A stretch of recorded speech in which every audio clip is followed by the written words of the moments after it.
Hello दोस्तों, नमस्कार। कैसे हैं आप सभी? आप सभी ठीक होंगे और आपकी तैयारी भी बहुत अच्छी तरह से चल रही होगी। एक बहुत ही बुरी खबर है हम सभी अभ्यर्थियों के लिए।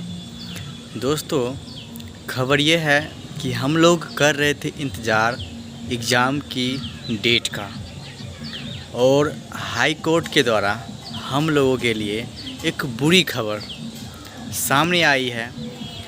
यानी एक तरफ तो सोचा जाए, एक तरफ उन अभ्यर्थियों का, उन टीचरों का जिन्होंने कोर्ट में अप्लाई किए हुए थे अपनी हक के लिए, और एक तरफ हम लोगों के लिए जो बीपीएससी टीआरई स्टूडेंट हैं उनके लिए अगस्त में मार्च में जो एग्ज़ाम हुई थी उसको तो लीक के कारण कैंसिल कर दिया गया था। एक तो उस टाइम हम लोग के ऊपर जो हुआ सो हुआ ही। अभी एक और ये न्यूज़ आ रही है, ये सत्य ही न्यूज़ है, क्योंकि हाई कोर्ट के द्वारा जो उनकी ऑफिशियल वेबसाइट है उन पे नोटिस जारी किया गया है कि जो गेस्ट टीचर हैं, गेस्ट टीचर जो उन्होंने अप्लाई किया था कि उनको भी हक मिलना चाहिए बीपीएससी टीआरई 3 में। यानी कहने का मतलब ये है, जो 5 साल से जो टीचर काम कर रहे थे गेस्ट टीचर के तौर पे, उनका मांग है ये था कि हम लोगों को भी अब बीपीएससी में वेटेज मिलना चाहिए। तो इस पे हाई कोर्ट का फैसला आ गया है और उन्होंने ही बीपीएससी टीआरई 3.0 री एग्ज़ाम को स्टे लगा दिया है। यानी उस पे एग्ज़ाम पे रोक लगा दिया गया है।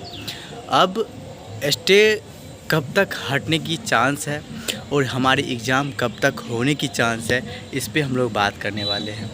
दोस्तों, इस तरह हम कह सकते हैं कि स्टे जो लग गया है, अब हमारे एग्ज़ाम पे क्या इफ़ेक्ट पड़ सकता है और कौन कौन क्लास वाले स्टूडेंट के साथ वाले स्टूडेंट में क्या क्या इफ़ेक्ट पड़ सकते हैं। ठीक है, तो कहने का मतलब ये है कि दोस्तों, जो 11th 12th हैं, 9th 10th वाले जो एस्पिरेंट्स हैं जो तैयारी कर रहे थे, ठीक है, उनके लिए प्रॉब्लम आ गई है। अब प्रॉब्लम ये है कि दोस्तों, अब जो कट ऑफ होगा ना, वो 11th 12th में, 9th 10th में बहुत हाई जाने वाली है। ठीक है, कैसे? तो जो उन्होंने मांग किया था गेस्ट टीचर की हमें वेटेज मिलना चाहिए, तो सरकार की तरफ से, हाई कोर्ट की तरफ से उनको 1 वर्ष के लिए 5 मार्क्स का मिला है वेटेज। यानी 5 साल जो जॉब की है उसको 25 मार्क्स का वेटेज मिलने वाली है। अब जो एग्ज़ाम होगी बीपीएससी टीआरई 3 का, तो उसमें उनको 5 मार्क्स अतिरिक्त मिले, 25 मार्क्स अतिरिक्त मिलेंगे, 25 मार्क्स अतिरिक्त मिलेंगे। तो समझ सकते हैं दोस्तों कि कट ऑफ कहाँ चली जाएगी और उन अभ्यर्थियों के साथ क्या होगा जो दिन रात मेहनत करते थे। कट ऑफ 25 मार्क्स उन लोग को एक्स्ट्रा मिल जाएगा एग्ज़ाम क्वालिफाई करने के बाद भी, तो कट ऑफ कहाँ जाएगा सोच सकते हैं। हाँ, फ़िलहाल बीपीएससी टीआरई 3 में जो प्राइमरी टीचर के अभ्यर्थी हैं, जो प्राइमरी टीचर के लिए तैयारी कर रहे हैं, उन पे कोई मतलब ये वाला मतलब कोई प्रोसेस नहीं है, इसमें कोई गेस्ट टीचर नहीं थे। लेकिन एग्ज़ाम तो बार बार रीशेड्यूल हो रहा है ना, तो इस पे क्या हो रहा है, अभ्यर्थियों के साथ क्या उस पर मानसिक दबाव बन रहा है ना। जैसे हम लोग सोच रहे थे कि जितना जल्दी एग्ज़ाम हो जाए अच्छा रहेगा, जितना आगे बढ़ते जाएगा बार बार उतना प्रेशर बढ़ता जाता है। तो 20 जून की खबर आ रही थी कि 20 जून से 21 जून की एग्ज़ाम होगी, लेकिन आज फिर हाई कोर्ट के द्वारा स्टे लगा दिया गया है। तो अब हम ये भी सोच सकते हैं एग्ज़ाम कब तक होने की संभावना जताई जा सकती है। दोस्तों, हमें तो लगता है, और टीचर बहुत सारे अभी यूट्यूब पे हमने देखा वीडियो, इसलिए मैं थोड़ा लेट से वीडियो बना रहा हूँ। और अभी आप लोग देख सकते हैं, मैं अपने घर आ चुका हूँ। मौसम बहुत ही बेकार हो गया है समस्तीपुर में भी, तो लाइट रहती नहीं है। मेरे घर पे इन्वर्टर है तो 24 घंटा यहाँ लाइट रहती है, मतलब गांव में लाइट तो हमेशा रहती है।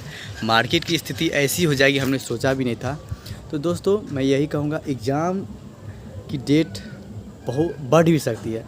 यानी कहा जाए तो एग्ज़ाम का जो फॉर्म है, हो सकता है तो पूरा कैंसिल करवा दिया जाएगा, या सिर्फ हो सकता है एग्ज़ाम को कैंसिल करवा दिया जाए, या जो बीपीएससी जो गेस्ट टीचर हैं उनका सिर्फ फॉर्म फिर से फिल किया जाएगा। ये तो अब शिक्षा विभाग और बीपीएससी जाने। इसमें कितना टाइम लग सकता है। जब तक स्टे हटती नहीं है तब तक एग्ज़ाम नहीं हो पाएगी और इसमें टाइम जो है बढ़ सकती है, यानी समझ सकते हैं 1 मंथ और बढ़ सकते हैं। तो इस तरह बहुत सारे अभ्यर्थी को मैंने कम्युनिटी पर डाला था, तो उनमें आया था कि अब हम लोग के साथ क्या होगा।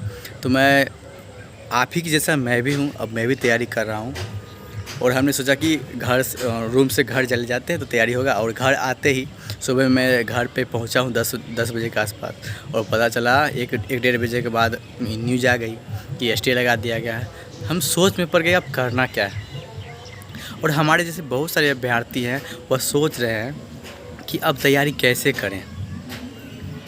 तो दोस्तों, तैयारी जैसे आप कर रहे थे वैसे ही आपको करना है, बिना कुछ सोचे हुए, ठीक है। बहुत लोगों का सिलेबस कंप्लीट नहीं हुआ है अभी, तो उनके पास टाइम आ गया है, वह कंप्लीट कर ले। 1-2 भाई कमेंट कर रहे थे क्या तुम्हारा हुआ है एनसीईआरटी कंप्लीट। भाई सबूत मैं क्या दिखाऊंगा। मैं आपको बता दूं, मेरा एनसीईआरटी कंप्लीट हो चुका है और मैंने बहुत सारा PDF आप लोगों के लिए उपलब्ध करवाते रहता हूं। अगर मेरे चैनल पर जो ऑलवेज मेरा वीडियो देखते हैं उनको सारा कुछ नॉलेज होगा ही कि मेरी तैयारी अच्छी चल रही है और मैंने एनसीईआरटी कंप्लीट कर लिया और मेरे साथ जितने भी प्यारे साथी जुड़े हैं उन सब का भी कंप्लीट हो ही गया होगा। और मैं बस लास्ट में यही कहना चाहूँगा दोस्तों, अभी आप जहाँ हैं खाली अपने हेल्थ का ख्याल रखिएगा और अपनी तैयारी को अच्छी तरह से करते रहिए। एग्ज़ाम जब भी हो 4 देना है, इस बार 4 देना है एग्ज़ाम जैसे भी हो। तो बस इसी वीडियो के साथ फिर मिलेंगे नई वीडियो में, तब तक जय हिंद जय भारत।